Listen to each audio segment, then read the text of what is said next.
Welcome, friends, to this series of learning containers and Kubernetes. So, in the last couple of lectures, we saw how we can write a Docker file, and from that particular Docker file, we can build the images. And we also learned how to run the Docker container with the custom image that we have built from the Docker file. Now, in this particular video, we will run container from a Docker image that will be built from Docker file once again. But this time we will have more instructions other than from. Because the last video we learned how we can keep from command and which is the first one instruction in any Docker file. So in this particular lecture, we will actually run a Python application from the container image that we will build from the scratch through the Docker file. So let's get started. So friends, this is the VM where we have built a couple of images, and also we ran a couple of containers from the images from Docker Hub. We have created Nginx, MyPython, Python, and MySQL images. And within these images, this MyPython is basically created from Docker file, and rest of them directly pulled from Docker Hub. Now, let us first remove the MyPython image that we had created the last time. So right now we are having 3 images. And also, if we see, we are having this Docker file, which is containing only one line that is from Python, because that's the first starting point. Now, let us build one Python application that will actually interact with the MySQL database server that we created long ago. So if we say docker ps -a, we can see we are having one MySQL server that was created in private subnet, and we can build the Python application that we can that particular Python application can connect to this MySQL server. So let's do one thing. Let's remove these Python 4 and these MySQL server and these amazing killer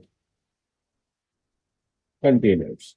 So if we are doing so, we will have nothing, no other containers in our system, and we are having these 3 images. Even we can remove the Nginx. Okay, all right. So we are having a very clear system right now. Let us clear the screen.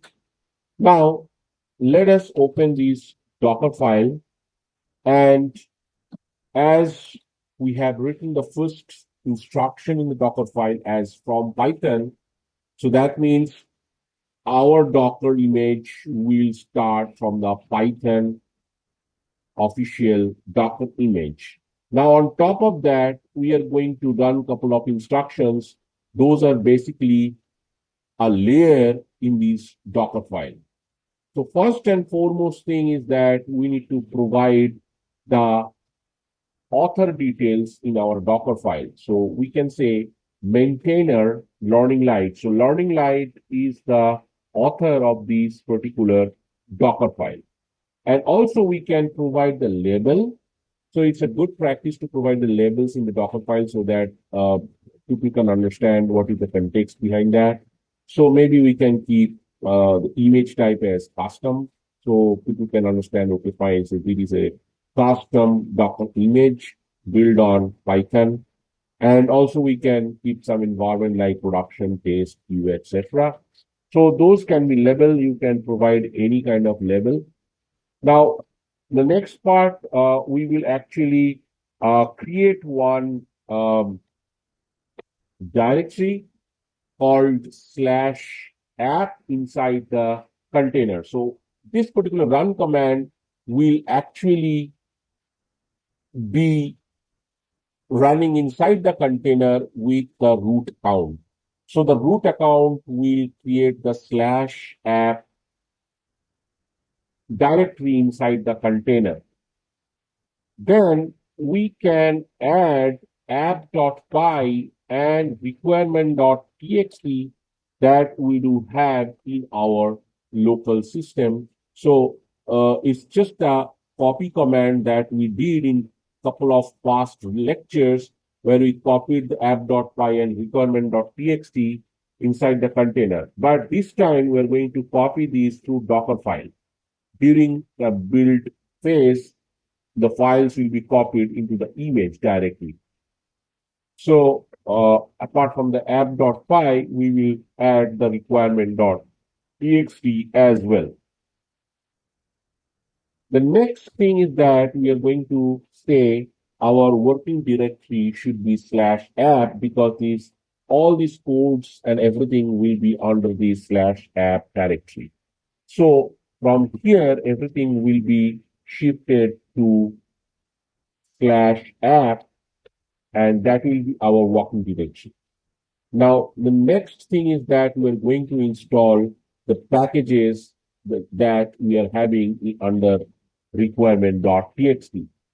And finally, we are going to provide the instruction how we can run the Streamlight.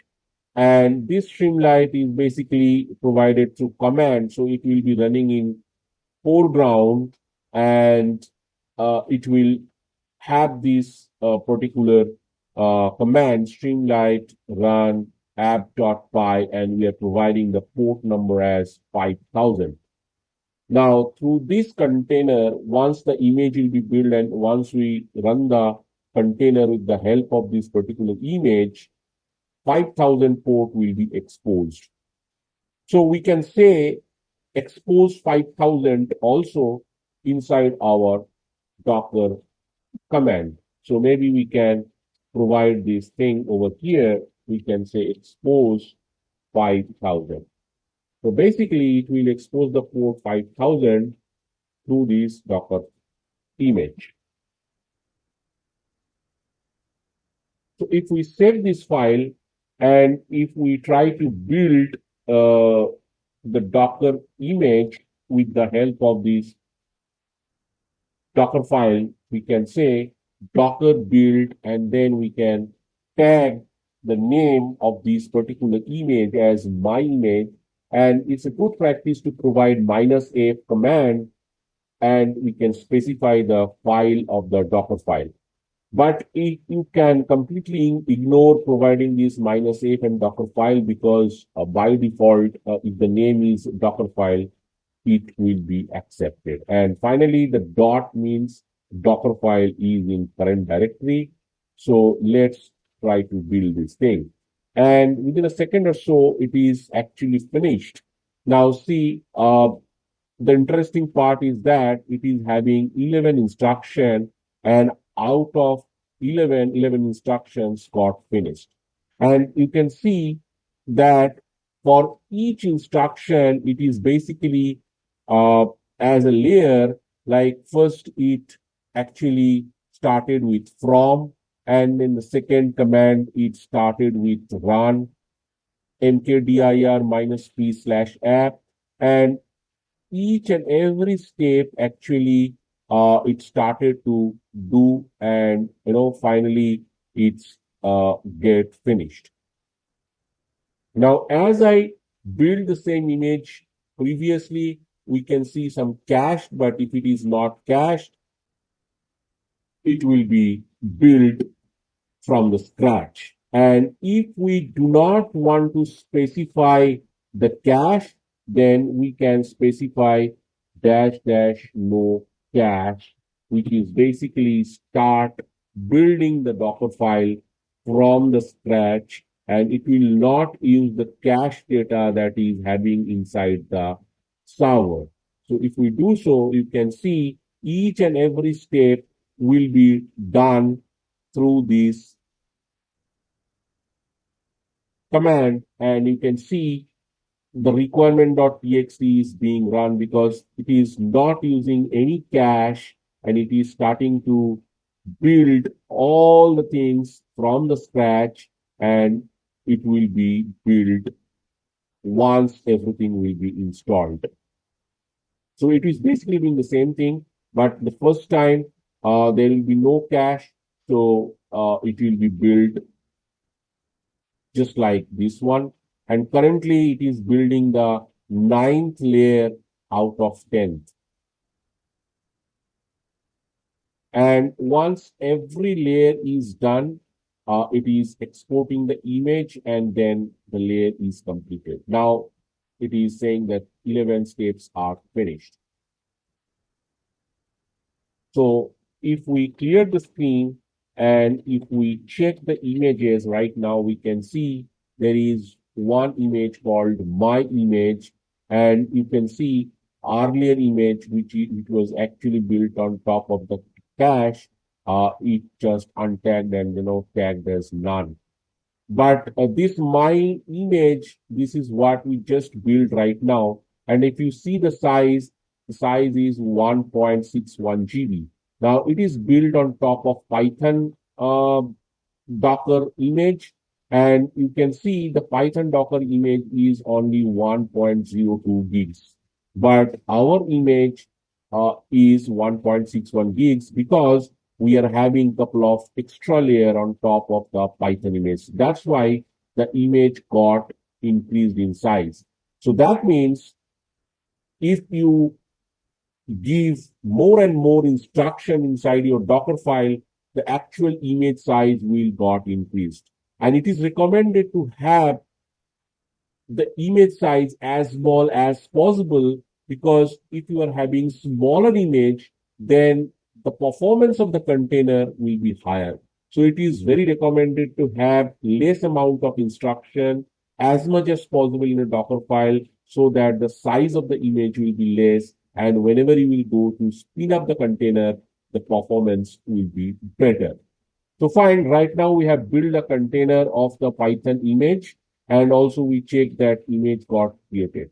Now let us run this container with the help of this image. So we can say docker run -d and then my image. Okay, so if we do so, the container started to run, and you can see the my image is started to run. Now we can remove this my image. It's Jolly for the teacher. Okay, so that's a very funny name, and it's good that Docker assigns some good name for the containers. And also we can check Docker ps minus a if we are having any other containers over there. So as there is no other containers, let's run the MySQL server. Now, before starting to run the container of the MySQL server, let's check the network that we do have right now. And we can see there is one network called private net, and that is basically the internal network. So if we say Docker network inspect private net, we can see this is an internal network. So any other external user cannot reach to this private network. And if we create the MySQL server within this private network, this is not going to be accessed from external world. So we will use this private network to run our MySQL server. So in earlier lecture, we saw how we can create this private network and how we can spin up the Docker container inside the private network. If you have missed that video, we are recommending you to check the video for your better understanding on the network part. We are going to give the details of those videos in the description below. And also we are going to provide the playlist so that you can follow each and every Docker container videos so that it will be digestible for you. So now let's run the MySQL container, and we are going to provide the root password as root123, as well as we are going to create the user1 and password as password, and we are providing the network type as private net, which is an internal one that we have created, and we are going to keep the name as MySQL server of the container, and we are going to map the volumes of varlib MySQL with /data, and we are specifying an IP address 10.2.0.2, which is basically one of the IP address that is assigned of these private network subnets. So if you have again missed a video, you can check everything we had discussed in earlier videos that we are going to provide the link in the description below. Okay, so let's run this container. So right now we are having one container running, that is MySQL server. And now let's run the my app. And this time we are going to run by mapping the port 5000 with host port 80, and we are going to run it on MyNet network. And MyNet is an external network. It's not a private network. We have created this My network over here, and this is the bridge network that is open to external world. So we're going to create our My app, which is basically the container of this My image, which we have created through Docker file a couple of minutes ago. Okay, so if we run that particular command, we can see our two containers are running right now. But these two containers are on different network. This MySQL server is on private net, and My app is on MyNet, and both networks are separate to each other. MySQL server is running from a private network which is not exposed to the external world, but My app is running from a network, MyNet, which is exposed to external network. So they cannot communicate with each other. So right now, what we are going to do, we are going to connect the Docker container My app with the private network so that it can communicate with MySQL server container. So the command is Docker network connect private net, and the container name is My app. If we do so, right now they can communicate with each other.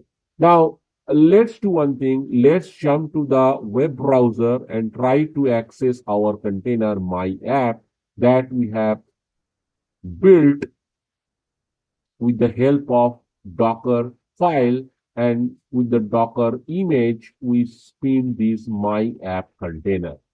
So this is basically mapped with port number 80. So if we check curl if config.me, we can see the public IP of this particular host machine. And let's jump to the web browser, and here we are going to say HTTP and then colon and then IP address. You can see our application, our Streamlit application is going to be started. Now, if we can remember, we use the same database earlier to insert some serial number and details, and you can find those videos in the description. So again, we are going to insert some data over here, and we are going to click this insert button, which is actually inserting the data successfully in the TestDB database. Now, if we click show item, it is going to say book 10 and these 56 items inserted successfully in the table. So this is how this particular application is running. And if you are interested to see what is exactly the code of this Python code of this particular app, we can show you again this app.py, which is the application that was written. It is very simple. It is just, importing this MySQL connector, Streamlit and Panda libraries. And it is first going to make the connection of the MySQL server that the IP address is hard coded over there. This particular IP address we provided during the MySQL server container was run. You can see this IP address over here that we have provided once we run the MySQL server container. And also, as we did not mention any port, the default port was taken. So this MySQL connector actually connect to this MySQL server that is running to the container. And then insert item button. This insert item is basically this insert item button. So once this insert item button is clicked, it is actually started to use the TestDB database, and it is start to create the table if the table doesn't exist.